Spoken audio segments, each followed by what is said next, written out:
नमस्कार. माझं नाव पल्लवी. माझ्या चॅनलमध्ये तुम्हा सर्वांचे मनापासून स्वागत आहे.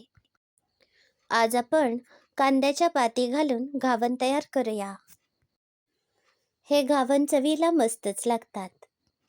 चला तर आता वेळ न दवडता आपण घावन तयार करूया. 2 कांद्याच्या पातींच्या जुड्या घेतल्या आहेत. या स्वच्छ धुवून बारीक चिरून घ्या.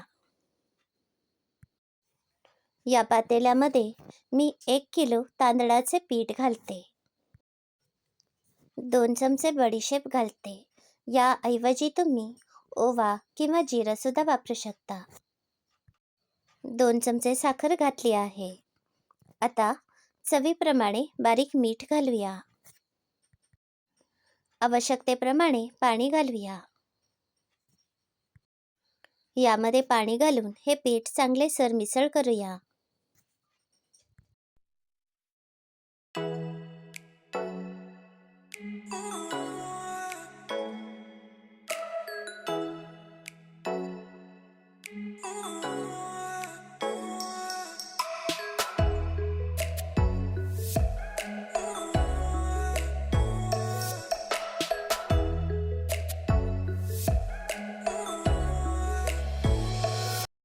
चार ते 5 हिरव्या मिरच्या अगदी बारीक चिरून घेतल्या आहेत. या घालूया. कांद्याच्या पाती अगदी बारीक चिरून घेतल्या आहेत. या घालूया.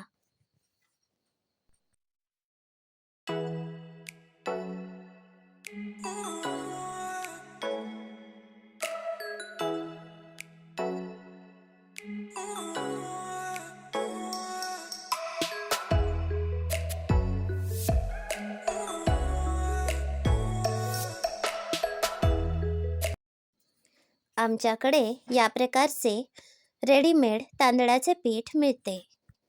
तर या पिठाला अजिबात चिकटपणा असत नाही. यामुळे मी 1 वाटी रवा घालत आहे. याबरोबरच 1 वाटीभर गव्हाचे पीठ घालते. आणि हे पीठ मी चांगले मिसळते. यामध्ये रवा घातल्यामुळे 20 मिनिटे हे मिश्रण झाकून ठेवूया.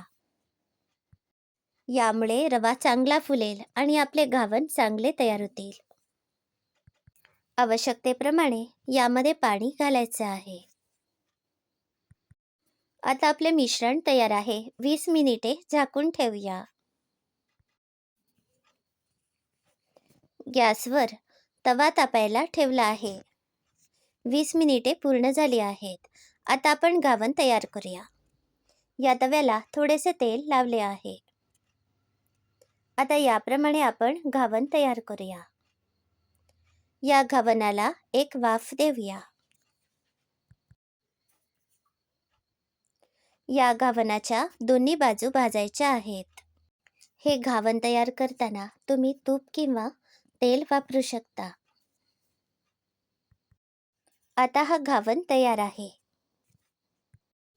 हे घावन तुम्ही शेंगदाण्याच्या सुक्या चटणीसोबत किंवा नारळाच्या ओल्या चटणीसोबत सुद्धा सर्व करू शकता.